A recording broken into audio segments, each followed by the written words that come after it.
So, hey everybody, and welcome to another episode of In Conversation With. If you're joining us on Friday night over on the Azure Live Twitch.tv channel, thanks so much for tuning in. As always, please do follow, subscribe to the channel. That would be absolutely awesome. And obviously, you'll get notified when more content goes live. Equally, if you are watching this on catch up on YouTube, thanks so much for joining and hope you enjoy this episode. Please do like and subscribe. It really is appreciated if you could do that. Okay, so my next guest this week, he is a cloud solutions architect at Microsoft. He can be found helping the tech community across the socials with all things DevOps. And today we're going to explore the concept of developer velocity and some of the really cool new tech toys like Codespaces and Copilot. So with that being said, I would like to welcome my next guest on In Conversation With as Mr. Samuel Rowe.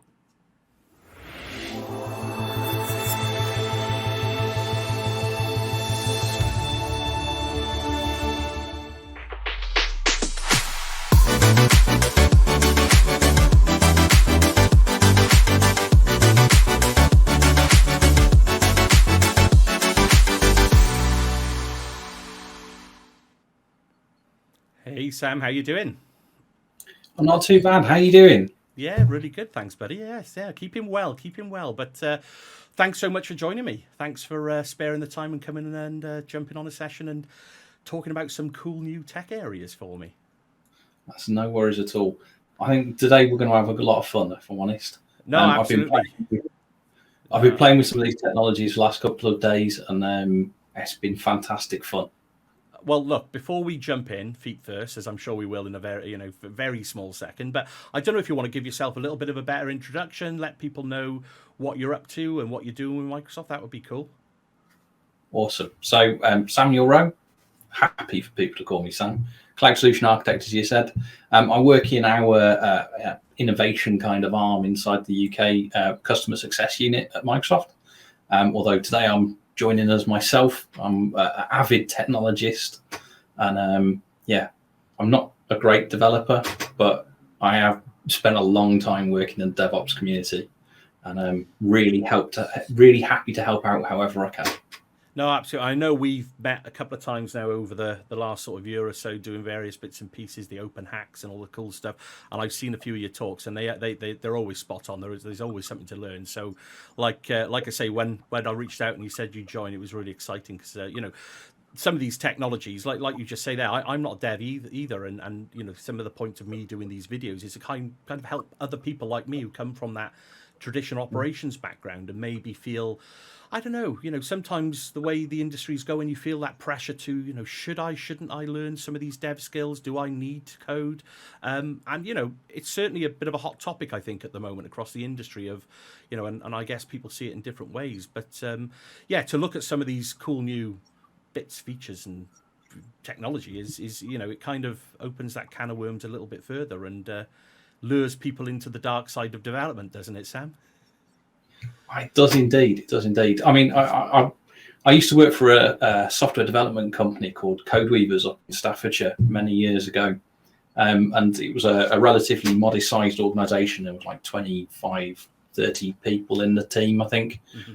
And my role at the time was infrastructure engineer.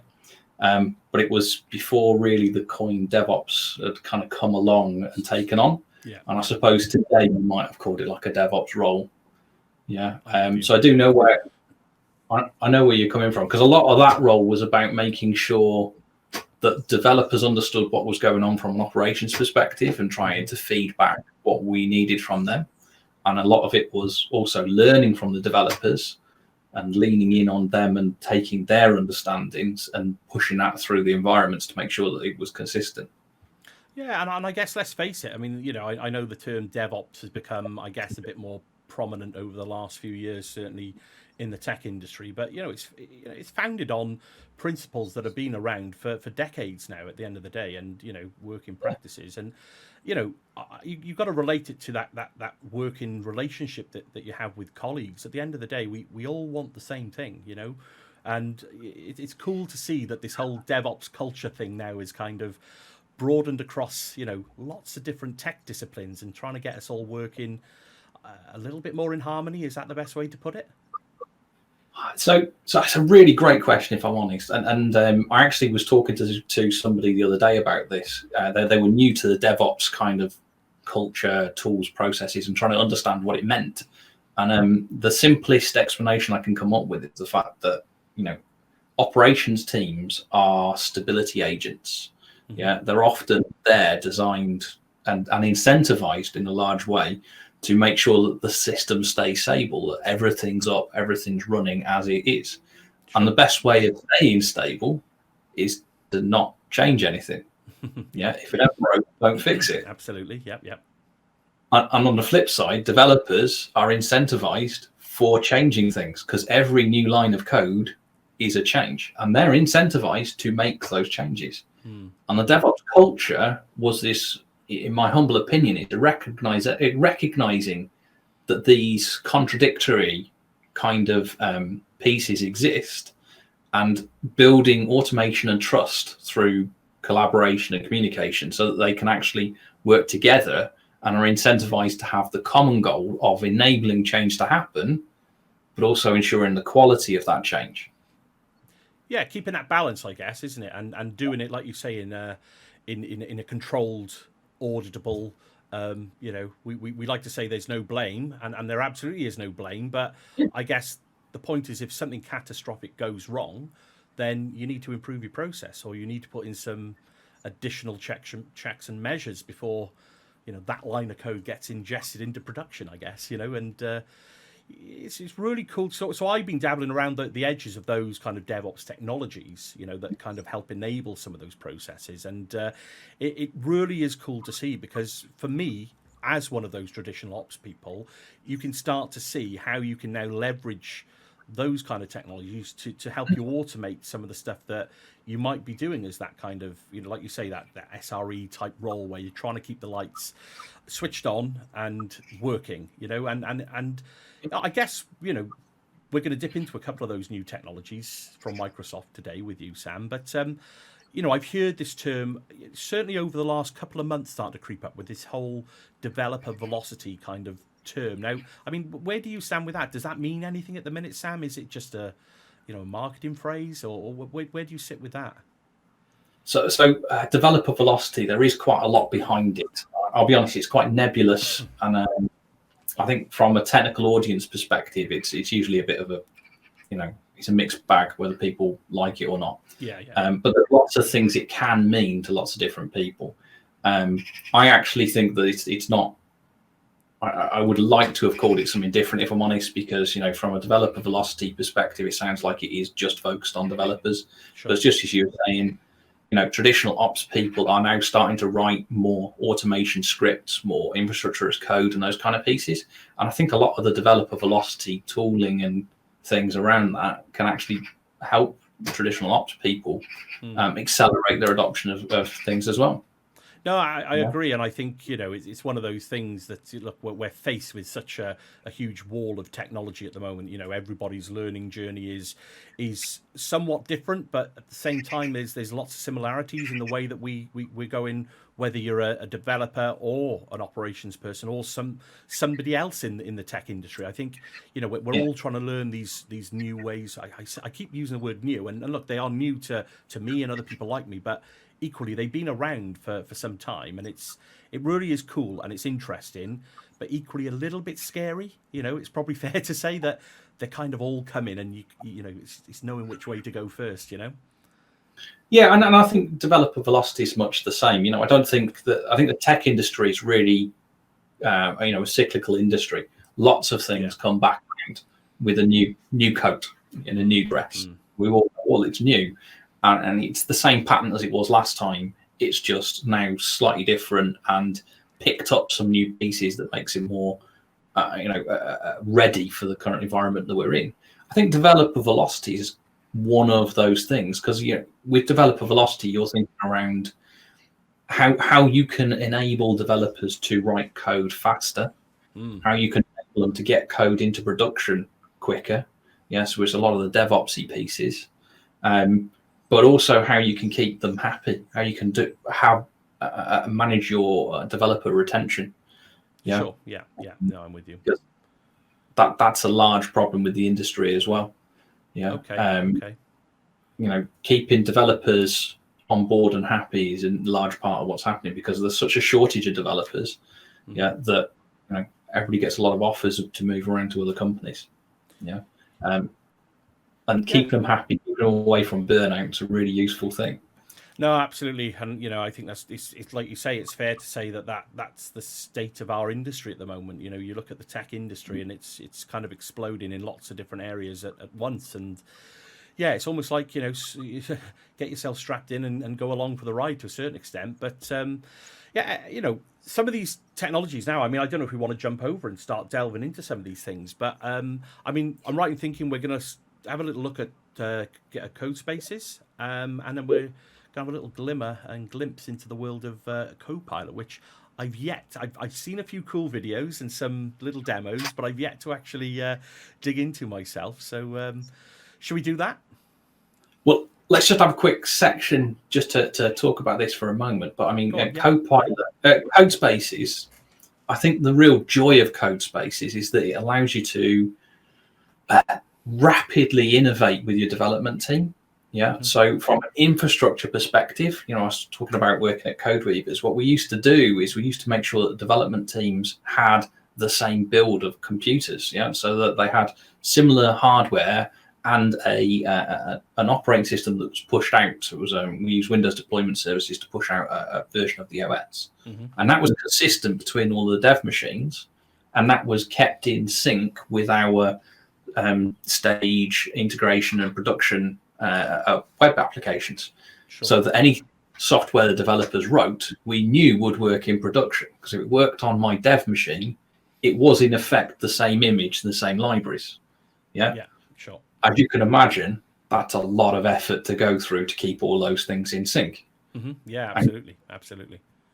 And Codespaces allows us to, codify that in an infrastructure as code type of way,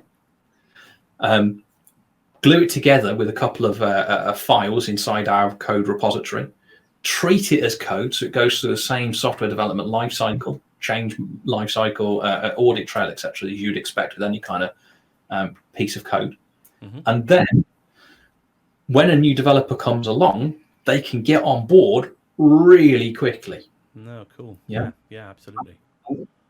That is part of developer velocity, because suddenly when you're doing something like inner sourcing, where you are bringing on board somebody into your code repo, there's something that they don't know how to use, but they want to submit a fix to solve their problem in a different repository.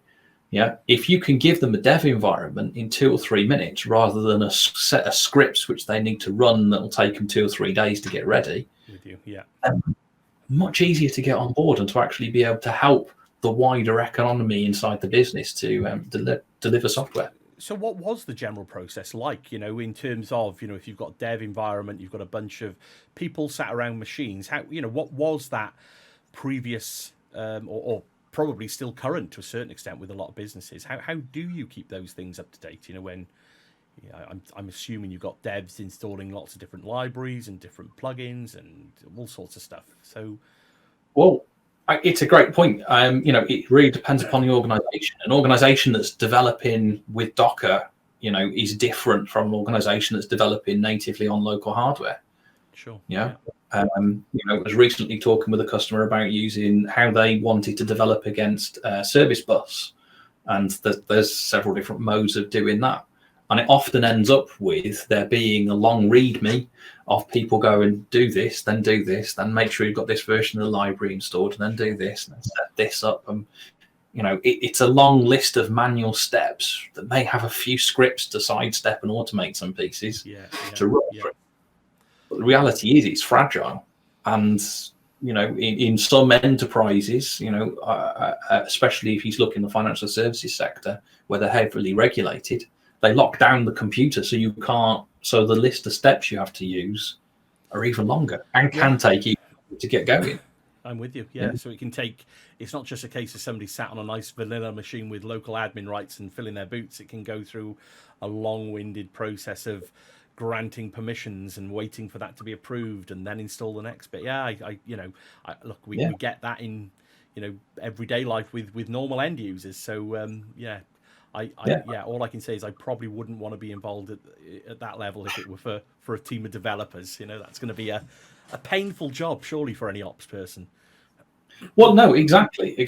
And when I worked at Code Weavers, we took the view that we were working as a single team, and we had very high level buy-in from the managing director to make sure that happened. Sure. And that meant that we worked closely with them to dictate to the dev team some boundaries of what needed to be installed, and they dictated what they were their minimum requirements to actually make it work. Got you. And we worked closely together to do that.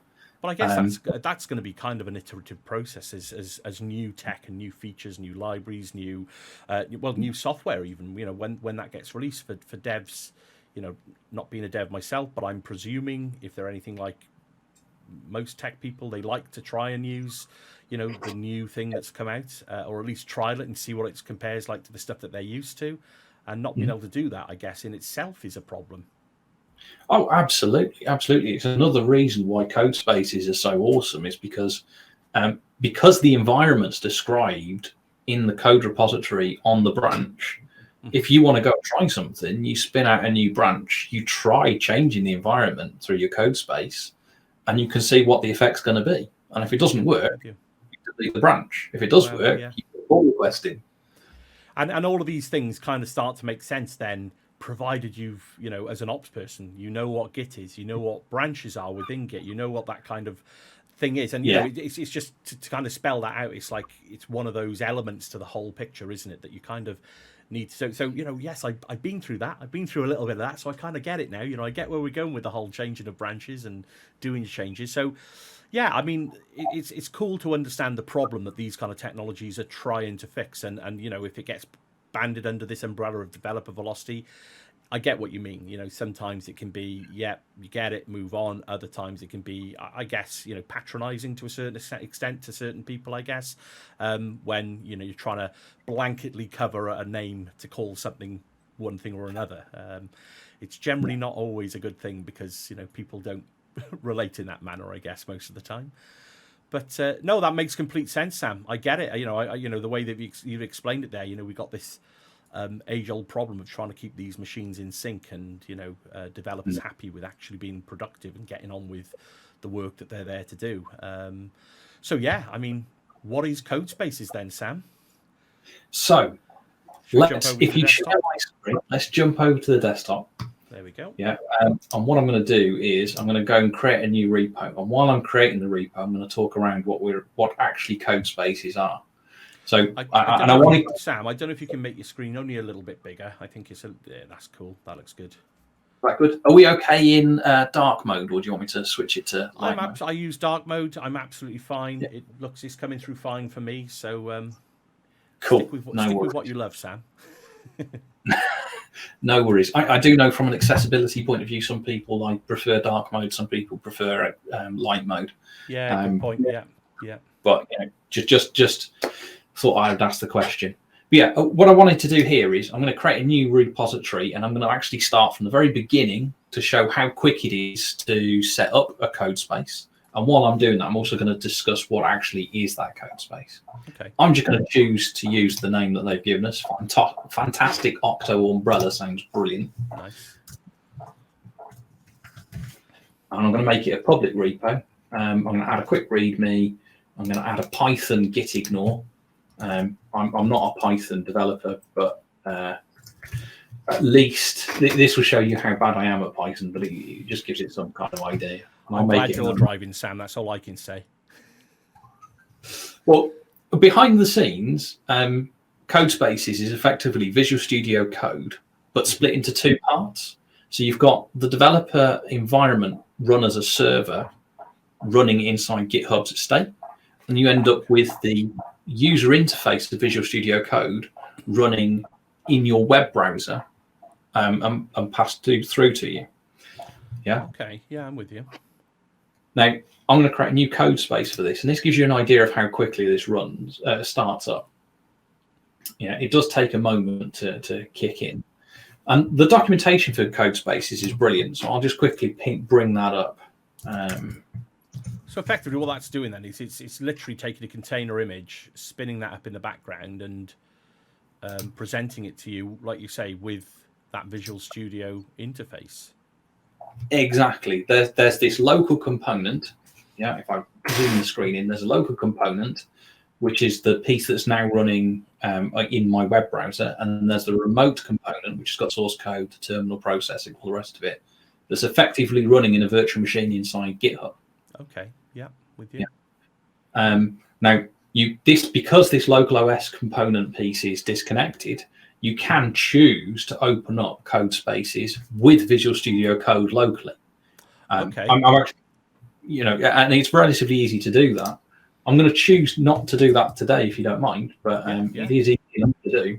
If we click on the little code space button down here, you can open in VS Code. Sure.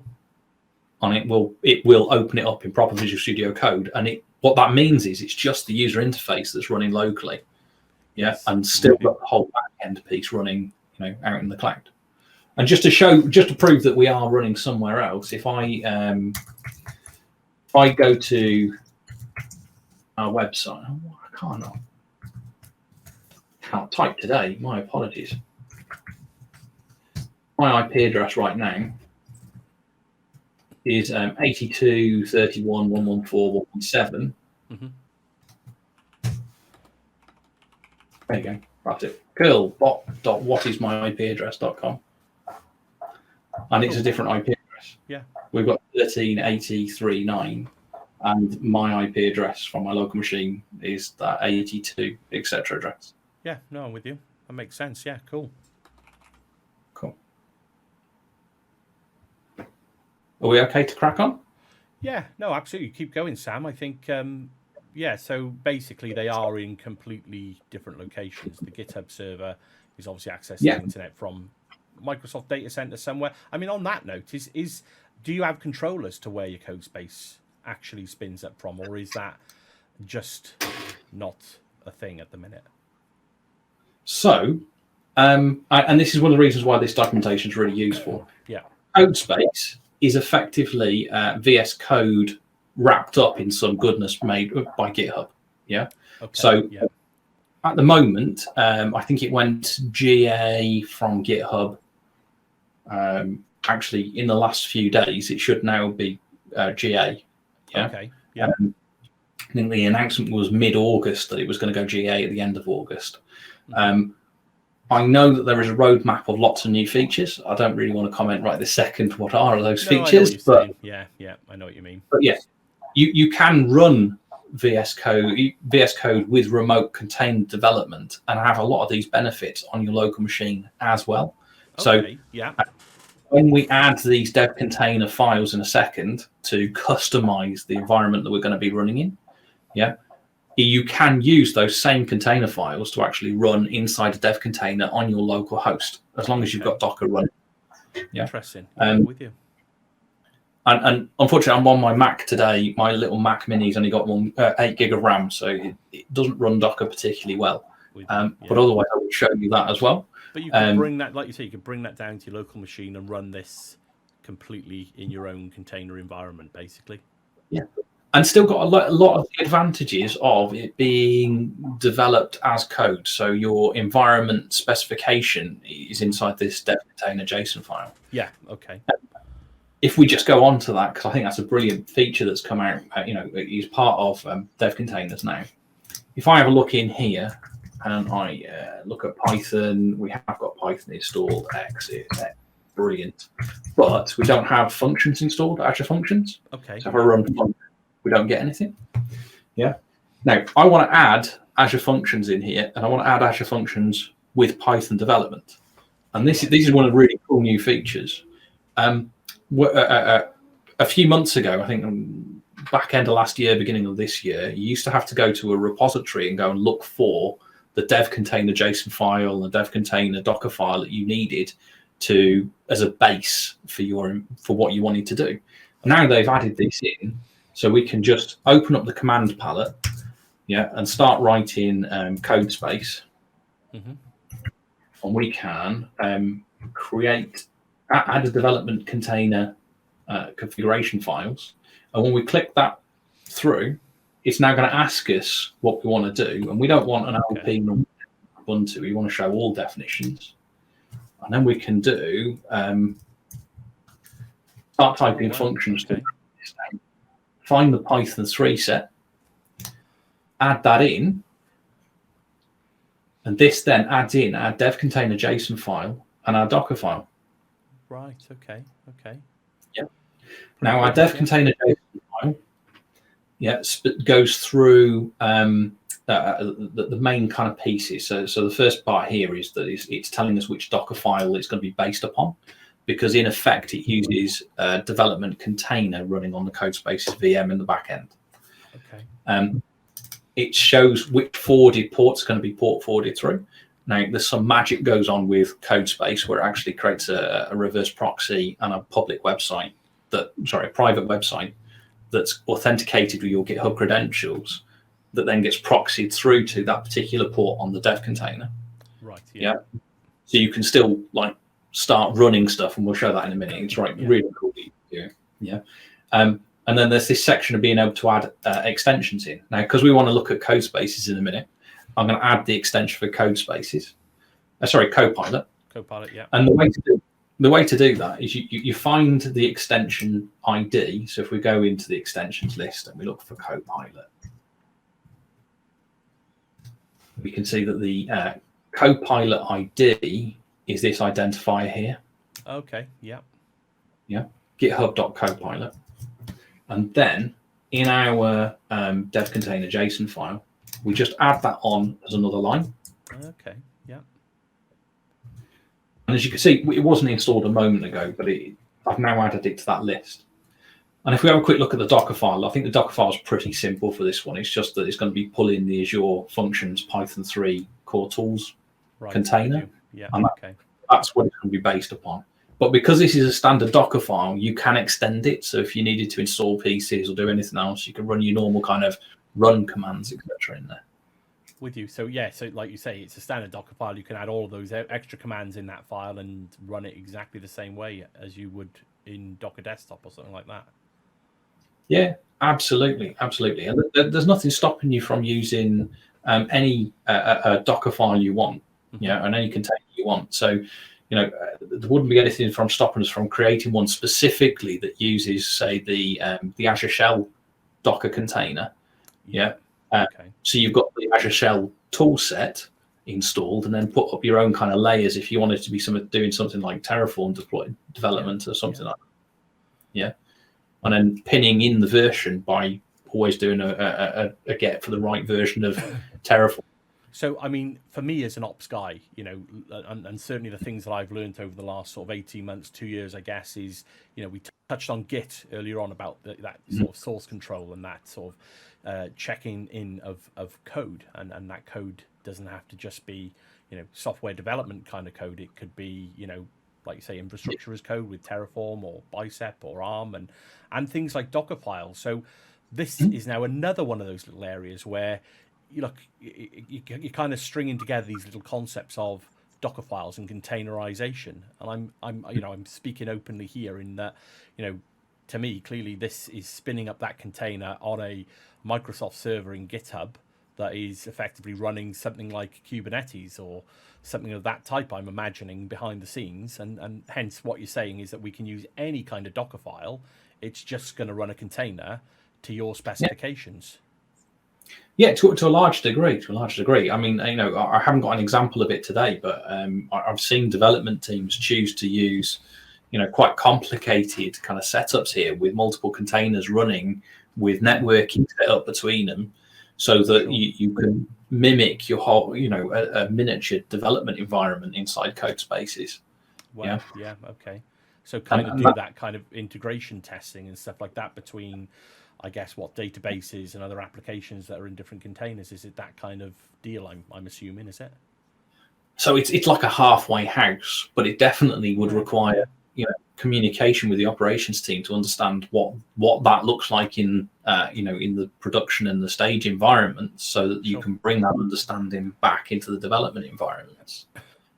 Cool. Yeah, I get it. No, it's great as you talk through these things and you can see these things actually in the concept of using this within something like code spaces, it's like, right, okay, all of these things start to fit into place, I guess, don't they? These pieces of the jigsaw start fitting together a bit neater, I guess.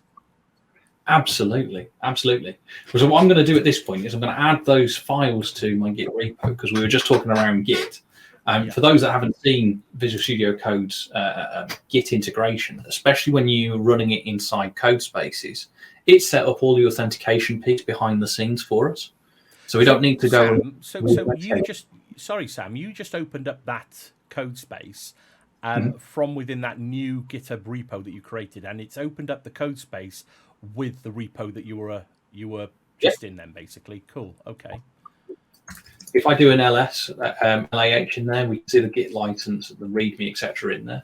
And if I look at the files itself, those are the fields that we put into it for fantastic Octo umbrella.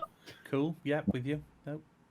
And what I'm going to do is, because it will take a moment to rebuild the container in a second, if we go to the source control activity on the left-hand side and we add those files in, and we've just put in a note that we've added dev container. So we add that in, and then I'm just going to sync my repository back, doing a push-pull sync back up to GitHub. Yeah. And what that's doing is basically my code space has got the set of code on it. When I sync it, I'm syncing it up with the GitHub repository itself. Yeah. Okay. Because Git being a distributed version control system, there's what you've got in whatever environment you're looking at is not necessarily the same as what's on the GitHub server or wherever your code's kind of synchronized up to until you do that push-pull sync. Yeah. Right. So, okay. I've got you. Yeah. I mean, quite often you find people do a Git pull and then a Git push, but it's not a huge amount of difference between just doing a Git sync in Visual Studio Code. Okay. No, I'm following. Yeah, that makes sense. So now, if we just rebuild this container, so again, we'll do the code space, rebuild container this time. And while it's doing that, because that's now going to go and read that Docker file and read that JSON file, and it's going to go through all of those different pieces and do the things that we needed in the background. And when it comes up, we'll find that we've got the Copilot installed and the Azure Functions toolset installed. Just while that's building, what I'm going to do is I'm just going to go back to the code repository, and we can see that that dev container JSON file has been added to the repo. Yeah. Sure. Yeah, with you. I admit I'm not using good practices of multiple branches right this second. I'm just using a main branch. There's only me running in here. Yeah. But, it's worth kind of just mentioning that's going on. Yeah, no, yeah. For demo purposes only. Yeah, for demo purposes only. But this takes a moment to build up. And this time it's going to take a little bit longer because it's got to pull the new code space container. Because we're using a different one. It's not one of the synced ones normally on this one. So it takes a little bit longer. Okay. So there are also containers then that are there readily available to, because what are these? A couple 100 meg in file size, I'm guessing, something like that for the container. So behind the scenes then that was probably downloading, was it? Yeah, it was just synchronizing all the files into the right place and making sure everything's kind of set up.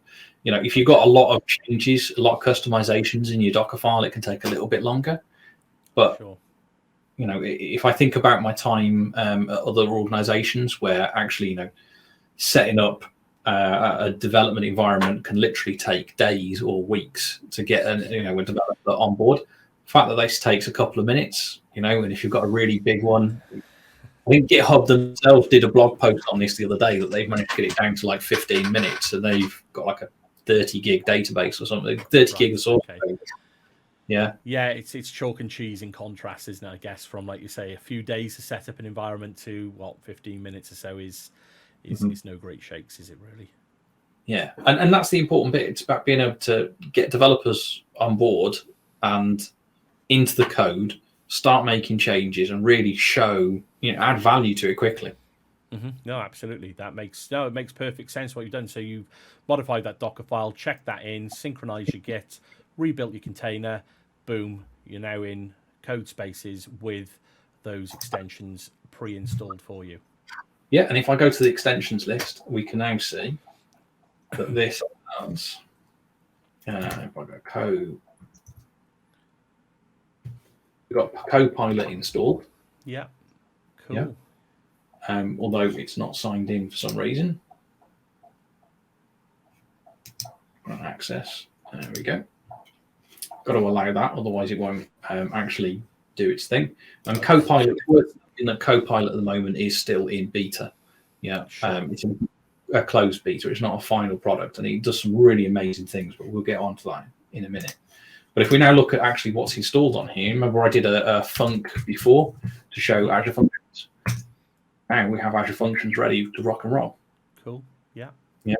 And I don't know whether you're going to follow the instructions for installing Azure Functions, but it's only a couple of lines of script, but it isn't instant. Let's put it like that.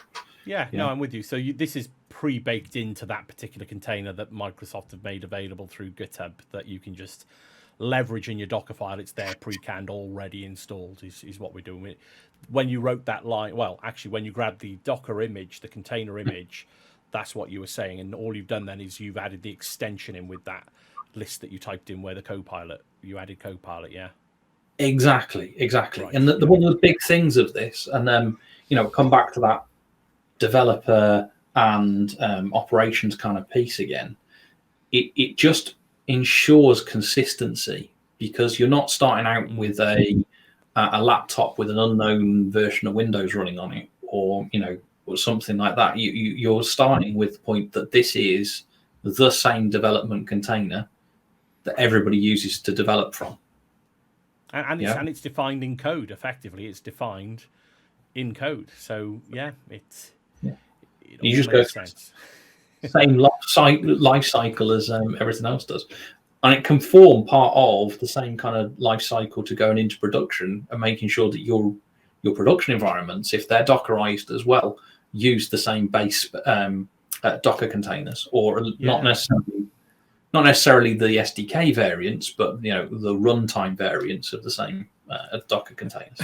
So I've seen that with Docker, where you would use that kind of SDK container image to kind of build your project or build your solution, but then it would run actually in a nice clean container image that wouldn't have all those SDK files. Effectively, that's what you're saying, isn't it? Is that, and you can do that with Docker, from my recollection of my learnings.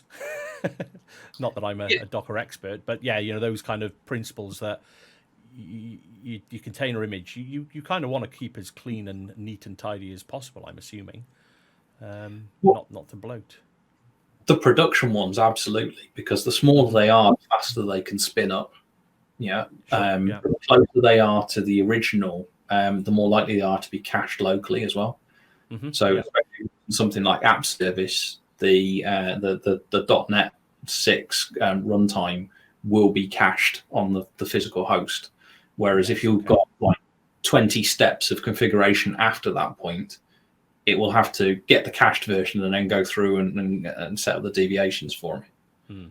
With you. So there's a lot of things there to think about, but the joy is that it's breaking down it runs on my machine, by you're using the same environment. So literally that term, it ran on my machine, is true, and that's great, because now everybody can use that same machine in effect, because you've got it in code. That's it's when you break things down this way, it just seems so obvious, doesn't it? And you think, why wasn't that a thing, or why hasn't this been a thing for a long time?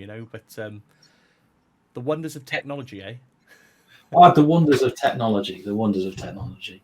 So the next step, I've created a new functions directory. And if I change directory into functions, and I apologize, I can't type today, and I do a func new. It's because I'm watching you and there's a camera on, Sam. You know the deal.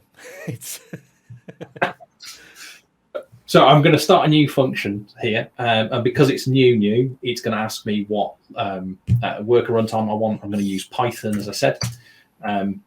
It's going to then create all of my folders and other kind of pieces. We're going to put in a new HTTP trigger. I'm going to call this trigger demo1. If we open up this functions folder, we can see demo1 there. and I've got an init .py file, which is kind of like the root of my Azure function, that we put. And just to show that proxy piece that I mentioned earlier on, what I'm going to do is I'm going to do func start, and it's going to run that function and give me this demo API here. I can open that up in my browser by clicking on it, and it goes through, proxies through, and you can see we've got this lovely URL, Sam Rowe, umbrella, blah, blah, blah. It's using HTTPS, so it's actually encrypted. And if I try to open up that URL from a private browser window, you'll see, and this is one of the brilliant things, that gives me a login screen for GitHub. Right. Okay. Yeah. Yeah. Now behind the scenes. Okay. Yeah. Behind I'm following. I think I know what you're going to say now, but it's like, yeah, okay, that's cool. Behind the scenes, it's just kind of seamlessly proxied that back through to my dev container, and we can see that that's come through and executed the function, from the logs. Yeah. Now, the best bit there is if we go to the ports tab, we could make that a public port. Okay, right, yeah. If you need to share it with somebody, you can make it public. You could make it a HTTP protocol if you needed to, or rather than HTTPS. Yeah.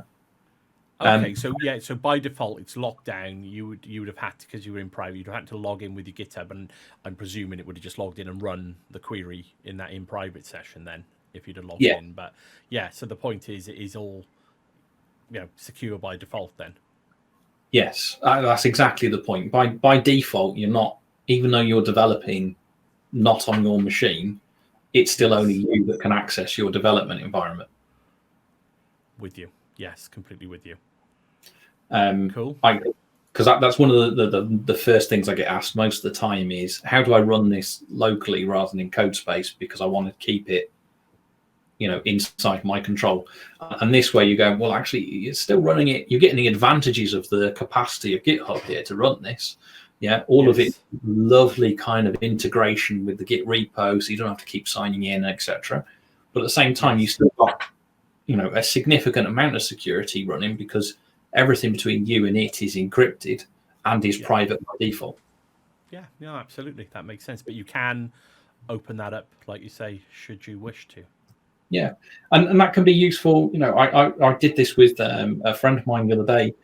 I wanted to just show him the results of a particular API I was working on. Yeah, so I temporarily made it public. He sent him the URL. He came back, tried it, and then I made it private again. Jobs are good. With you. Yeah. No, that's cool. No, that's really good to see. Awesome. Yeah.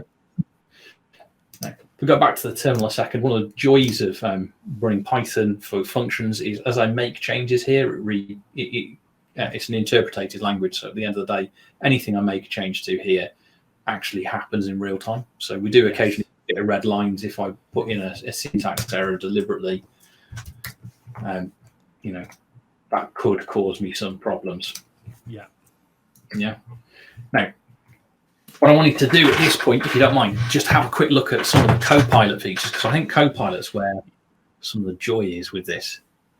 Well, yeah, I mean, this is clearly, when did it go out into preview? It was a good month or two ago now, wasn't it? Probably about 6 weeks, 8 weeks ago, maybe. And it looks pretty cool, Sam. It does look quite futuristic, and again, it's one of those things that how far is this going to go? But yeah, let's jump in. It'd be cool to see, to be honest, Sam. Like I said, I've seen some of the videos before, but yeah, this will be awesome now.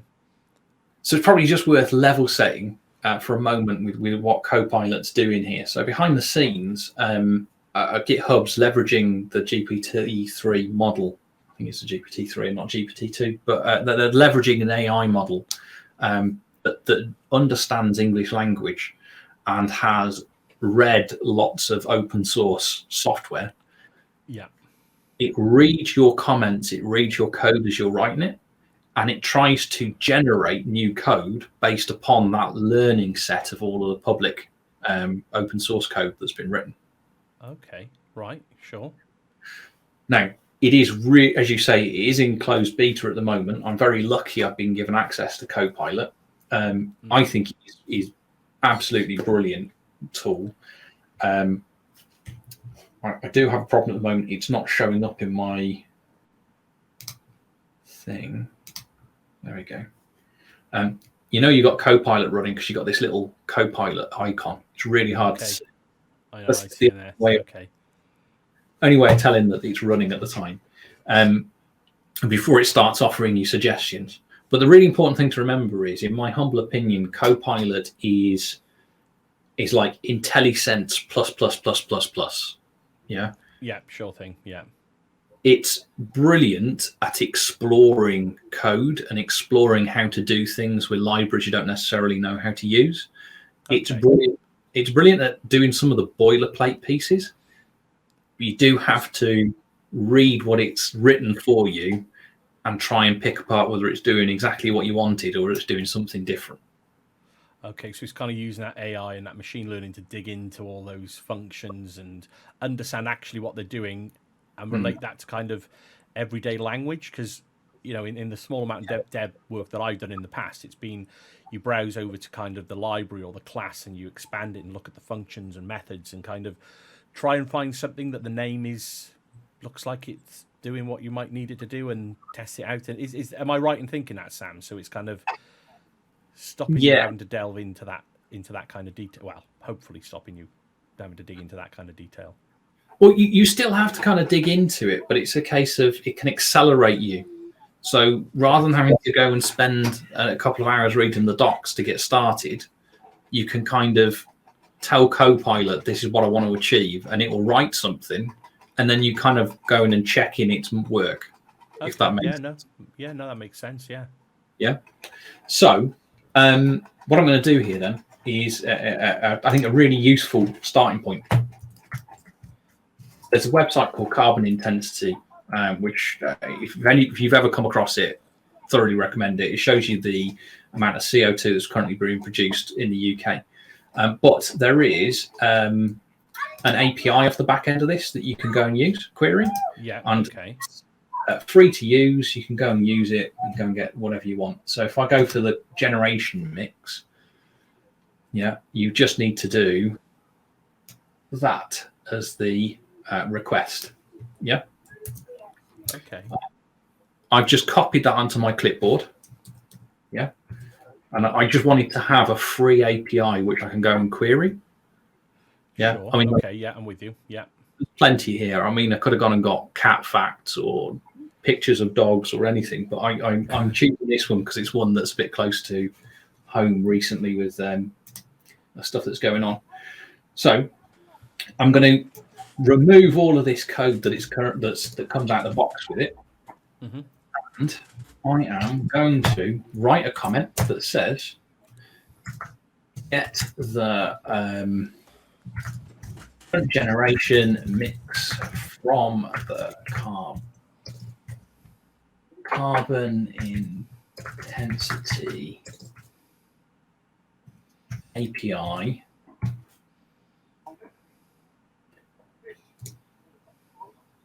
and you see I've pasted it onto the end of my thing, onto the end of that comment.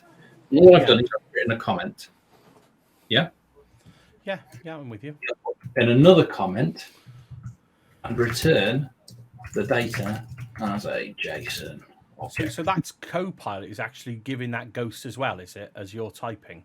So as I'm typing, it's trying to understand and predict what I'm going to write next as my English language kind of text. Yeah, okay. Now, I know one thing I need to do here is I need to import requests and I might need to install requests. And the reason that's what I'm doing there is I need to do. My apologies, I've skipped a step. Is that because you're kind of requesting an API endpoint for information? Is it? Yeah. Yeah. So the library here is the request library that I'm going to run, and the request library, it's pretty much the standard. It's the way that I generally use to request APIs, other kind of websites and other things as a Python kind of library. Yeah, with you. It's relatively easy to use. So If I now put a new line on there, it's going to write for me, and you can see it's ghosted it. And when I press tab, it has a crack at it. And then if I put in, just keep going tab. Wow. Okay. It's written me that code. And if I go to our API again and I just refresh the page. My goodness. Okay. So it's bad request, but okay. I obviously didn't choose a particularly good part of the API to pick from. I've gone generate. I wanted generation mix.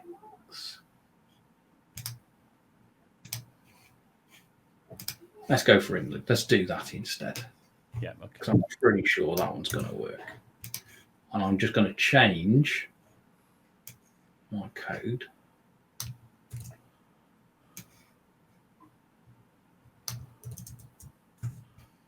We will refresh that page. I've got that. Yeah. It's Not like magic, isn't it? I haven't had to learn how to use the request library at this point. Yeah, I've had to know that that's the library I need to use. Yeah, sure thing. Yeah, but I haven't had to do anything with it. Yeah. Now, if we pick the appropriate functions for you, I mean, is it digging in real time into that API and looking around itself, or is it just something? I mean, do you know any of that? What it's doing, or is it just magic, Sam? Well, was it Isaac Asimov that wrote, any sufficiently advanced technology looks like magic. Yeah, exactly. I know it's using the OpenAI model to do this, and I know that model's been trained with a lot of open source software. So choosing a library like Requests, which is used significantly in the open source community, gives me an advantage here. Yeah. I know that every character I type is going to that model, as I write it. And there are, I'm not going to get into the debate today, but there are a lot of debates about actually, what the source code is producing, what the license should be on it, and also the rights of the owners of the source code that it's been trained upon. Let's not get into that today, because it is amazing that it can do this. Yes. Yeah, no, absolutely. But from a learning perspective, and I think this is one of the reasons I'm so excited about Copilot, is that we can do some really cool stuff here about just having a go and playing and looking and seeing what we can achieve with it. So if we start to choose to split this down, so at the moment our response is a generation mix, and inside the generation mix we've got a data object. And inside the data object, we've got an array of regions and times and other kind of interesting pieces, but we've also got a generation mix there. So I think if we do a data generation mix on this, we should be able to just get out that one bit.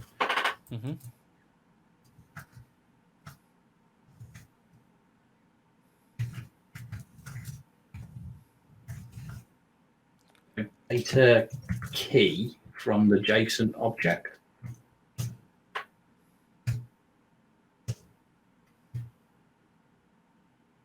And it's going to suggest we return that as a function. So I can get rid of that line because I don't need two returns. And if I rerun the page now, we got an error. Of course it's not working. It's always the way, isn't it? Love it when we get errors. Result failure.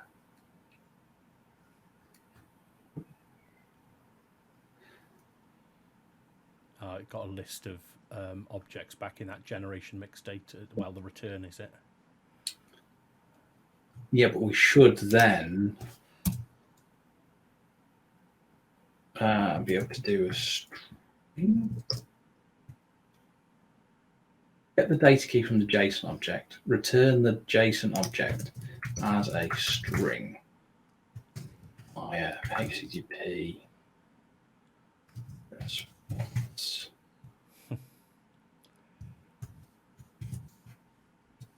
Let's see what that does.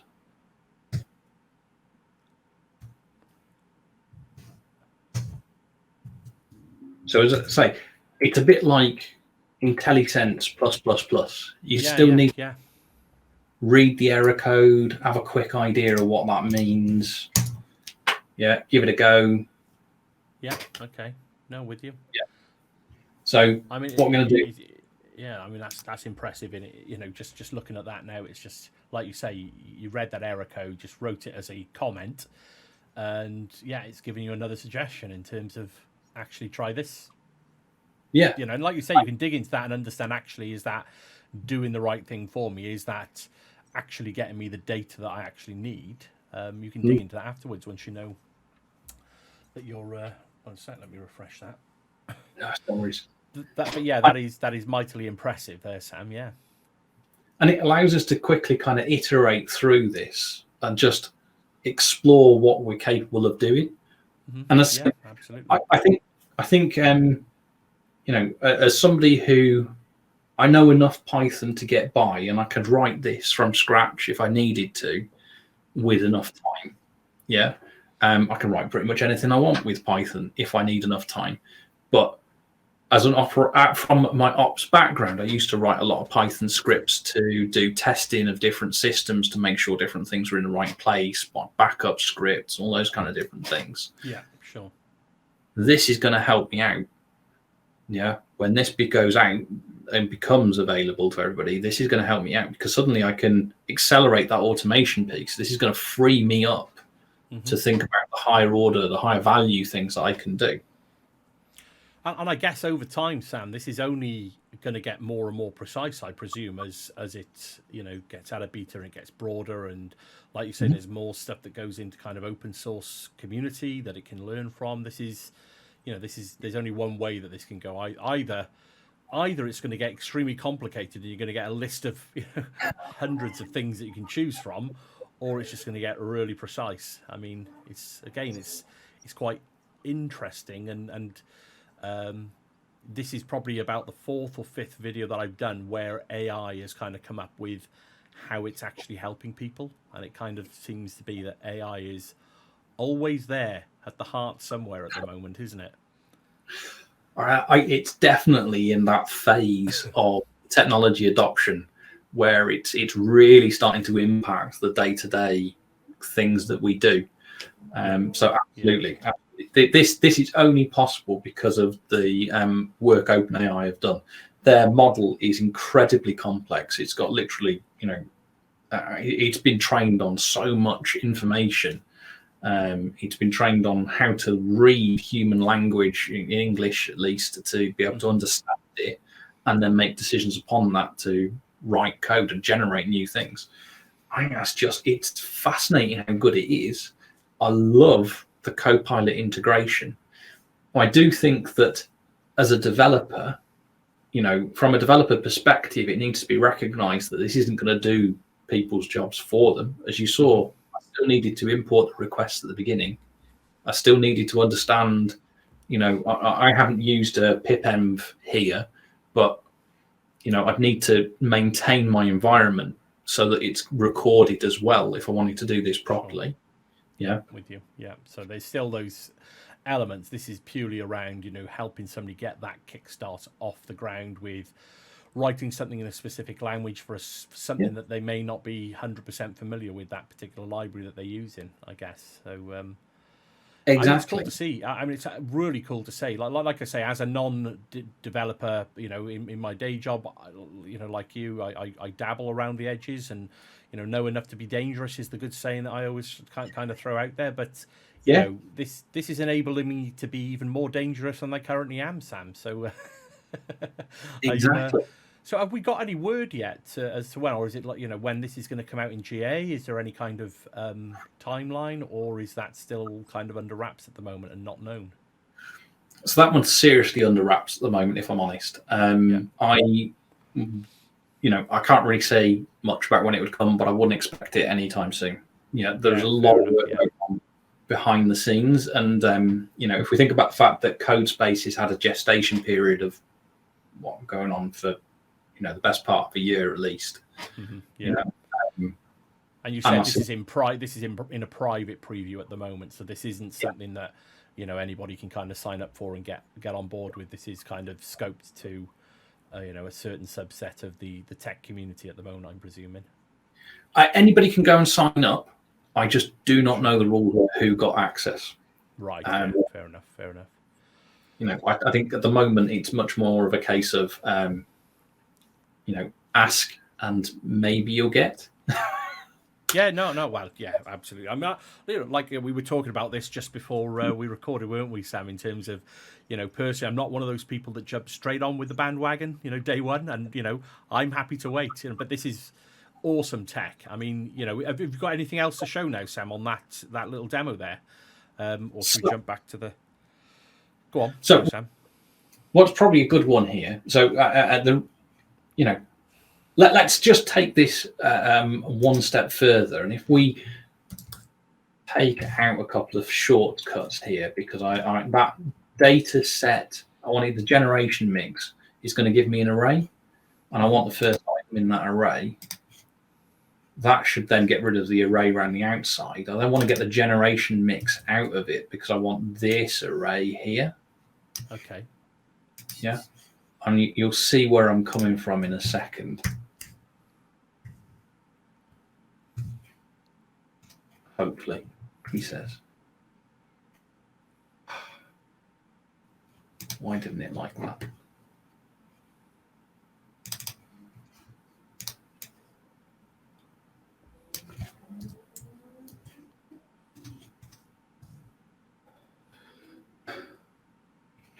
It's another data and then a generation mix. Is it data?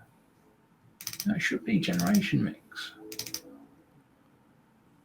So what I'm trying to do here is I wanted to get that generation mix array out because I want to then try and use find a way of creating a pie chart out of it. Yeah. In effect. Yeah, I thought that'd be quite a nice thing because it's it's relatively simple data. Let's see whether it knows how to do it.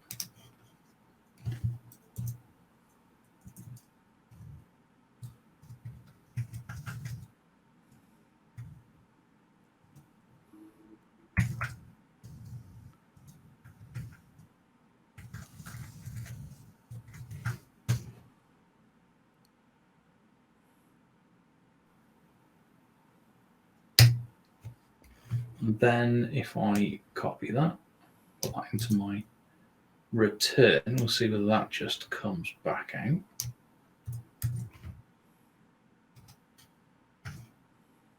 Nope. Doesn't like that. So here's another really cool feature which I've seen before then.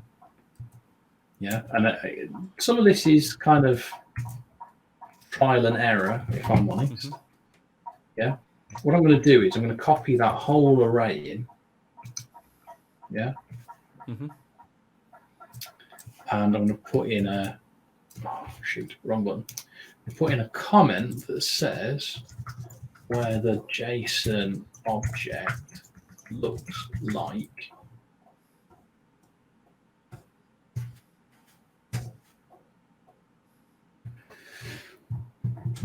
So I've seen an example before where you can give it an example in your comment, and that gives it context to understand what's going on.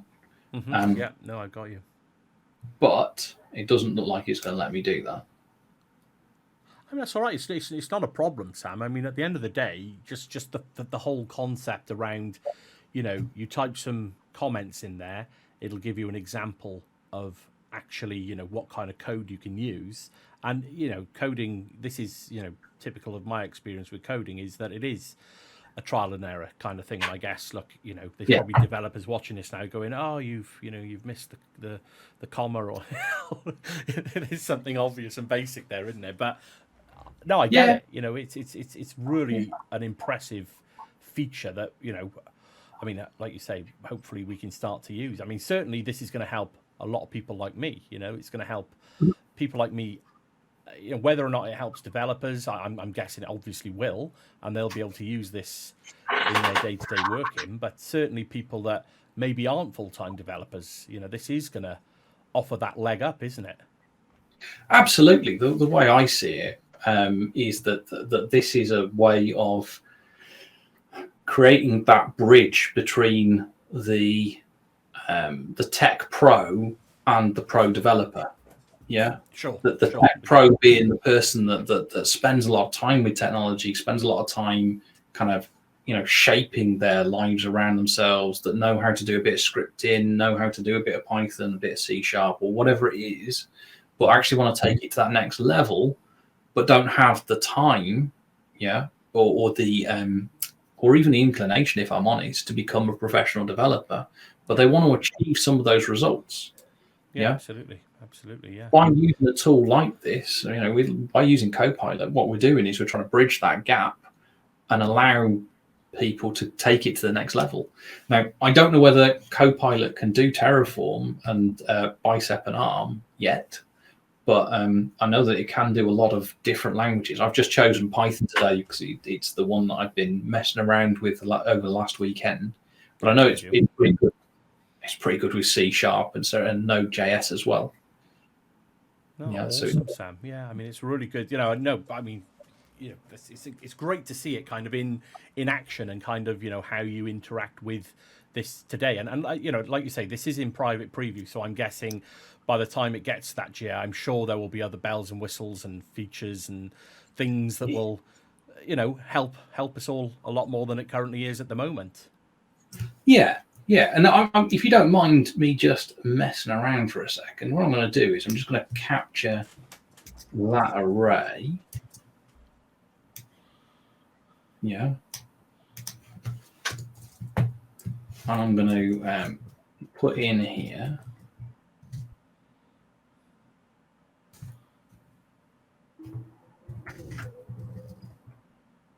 create a dictionary.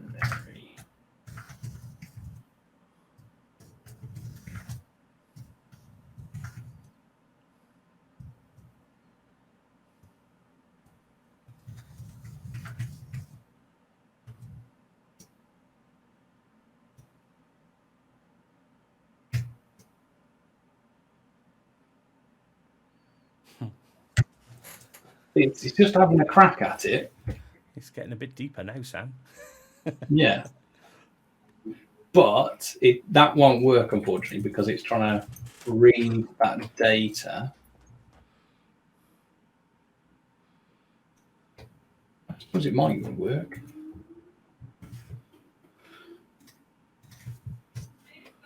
No, still not work. But I give up for a moment. But what I wanted to do was actually then, because once you've got a dictionary, you can then start talking around doing other things where you can go create a pie chart on the generation mixed data, and then I'm with you. It's giving me interesting. Yeah. It's offering to do it in one particular way. Now, I'm pretty sure that there's a W3C schools one using Matplot or something like that. Right, okay. Yeah. So again, this is a case of, as a developer, having had a quick nose around at something like this, I want to try and use that library. Okay, yeah. Then see whether it can have a crack at it. Wow, yeah. So. And then once you've got that, you can, my data's broken, but, you would then return. So you can actually return the image rather than the data and then using that data in something else. But yeah, it's like you say, you're down to what are you actually going to use this function for, isn't it? So yeah. And oh wow, okay, yeah.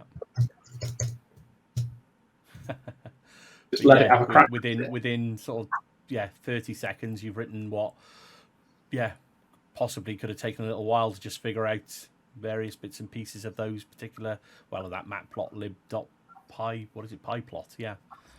So just picking up from that error, I recognize that it hasn't quite generated exactly what we were expecting, but it's given us a good start, a good stab at making sure we've got this matplotlib being imported in and trying to generate us a pie chart. Now, it hasn't quite worked as we expected, and you may have noticed I've changed hoodie and had a quick think about this one.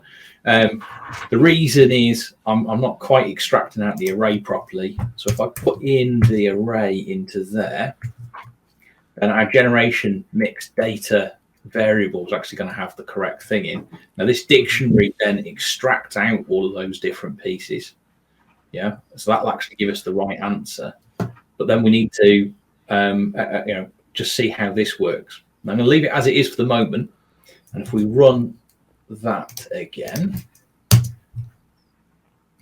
we get another error. This time it's telling me it's got no attribute get blob to bytes, which is interesting. So it's obviously understood that the HTTP response is expecting either a string or a byte array as a return, and then it do a content return type header of an image PNG. Okay. Now, if it's expecting a byte array to be able to come out, then let's try, instead of returning the image as a response, let's try doing this instead. We will, okay, so read /tmp generation mix. You see, it's already kind of jumping. Okay, yeah, it's trying to, right, so you're transferring the image into a byte array rather than an image /png. Yeah, okay. Yeah. And then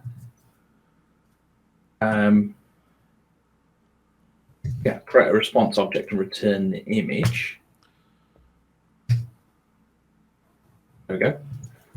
Okay. We don't have any other headers that we want to set at this point, so we'll just save that. And it's restarted the worker process because it's been hot reloading as we've been going along here. And then when we run that, it gives us a different error.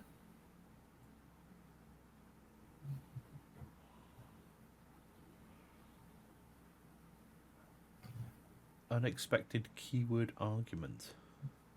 Content type. Right. So it doesn't like content type. Okay. So let's change that slightly. Create a key response object to return the image with the correct MIME type header set. No, I don't think that's what we want either.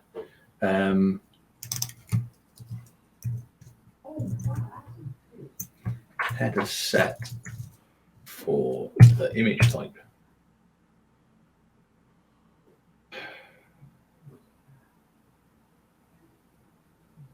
The joy of this is you can ask it the same question twice and get different answers. Yeah, but it's cool to see that you can type these kind of comments in, and like you say, you get those little prompts and those nudges to give you something to explore. Like you say, working through the errors as you go. So unless you're a seasoned veteran with a particular kind of library or language, then you're kind of feeling your way through, aren't you?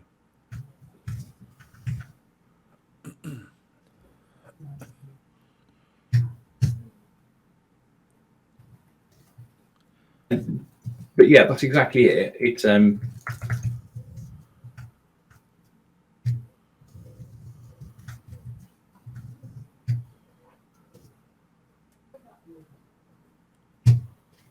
don't think that's quite right either. I've got a feeling that HTTP response is expecting a header that says what it is and not. Oh, no. Oh, but there we go. Wow, yeah. I mean, it's great to see, like, I know we said at the beginning that the point of this is not to have a nice glossy finished demonstration just to show you something from start to finish and it all working perfectly.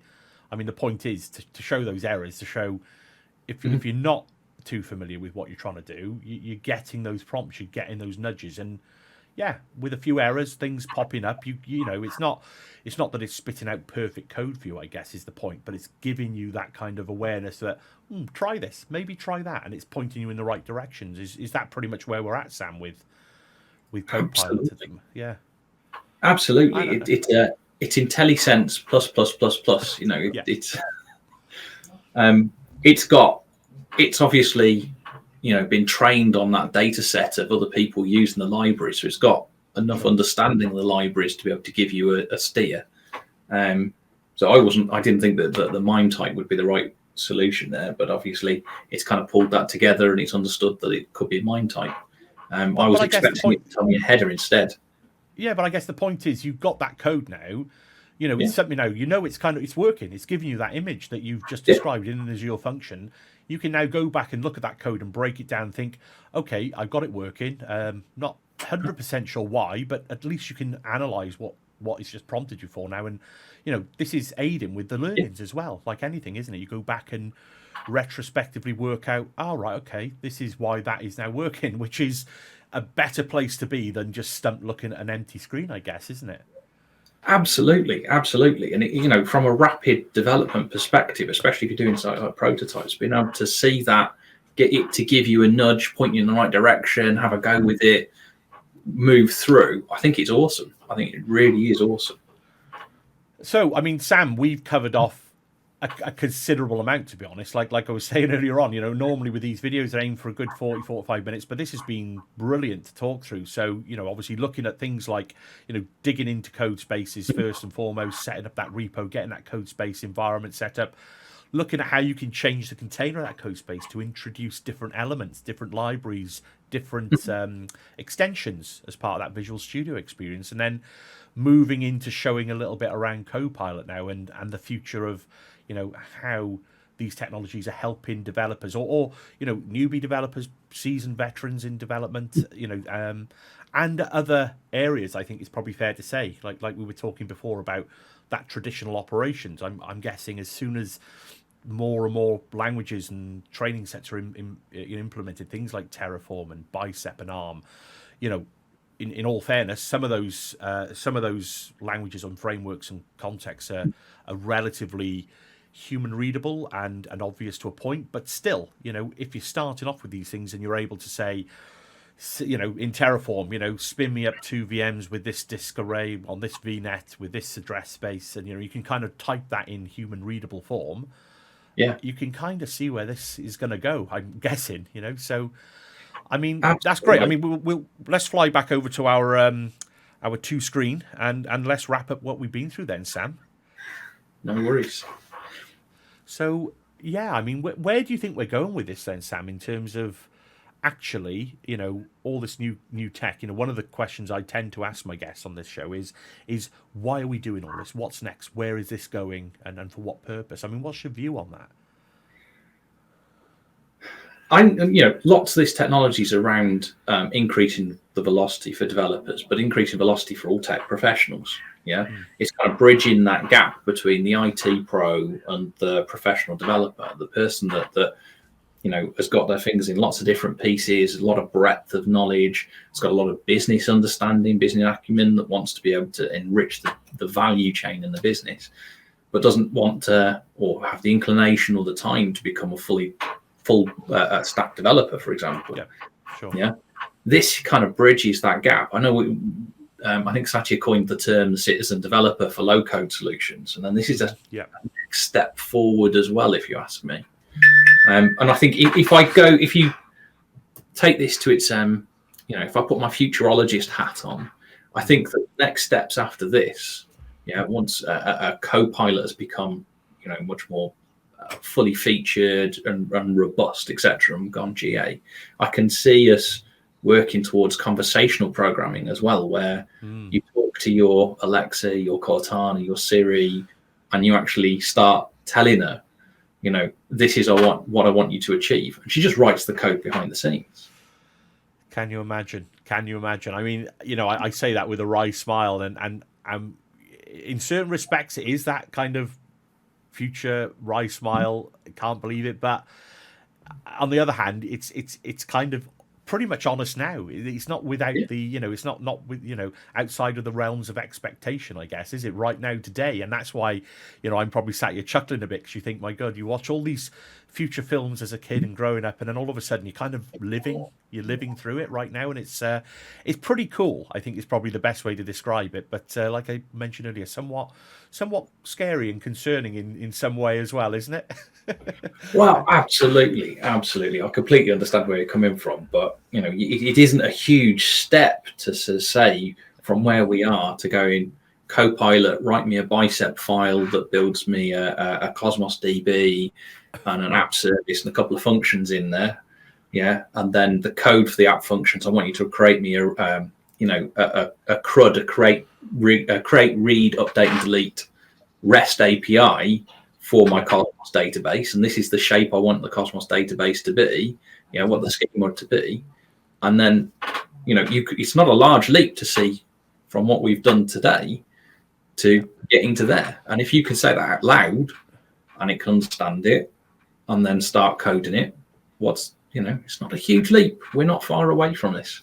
No, absolutely. I mean, we hear all about it. I mean, taking, the slightly tongue-in-cheek view of AI and the way things are gone. But equally, when you hear these things out in public, in general society, or even news where, robots have reprogrammed themselves. I think there was an article not too long ago, actually, that they had some robotics firm had some issues with robots actually doing some damage to humans, and you think, okay, this, all of a sudden we're living in that kind of film Terminator kind of, realm where you think, it's a film at the minute, but actually you could, like you say, it doesn't take too much more of the imagination to realize where some of this technology could end up, which is why I say, in some respects it's slightly scary, but super interesting and cool to be kind of living through it today. So, I mean, Sam, it's been great having you on this show talking through some of these things, and certainly from the perspective of where technology is going for helping developers and, like you say, IT professionals kind of bridge those gaps between each other's worlds to a certain extent. But thanks so much for joining me. It's been very, very insightful, and I look forward to kind of jumping in and trying to fathom my way around some of these technologies when they do go GA. But thank you, Sam. It's been great. Thank you, John. I really appreciate it. It's been a pleasure. No, anytime at all. And thanks again. We'll catch up fairly soon. Thanks, Sam. Thank you.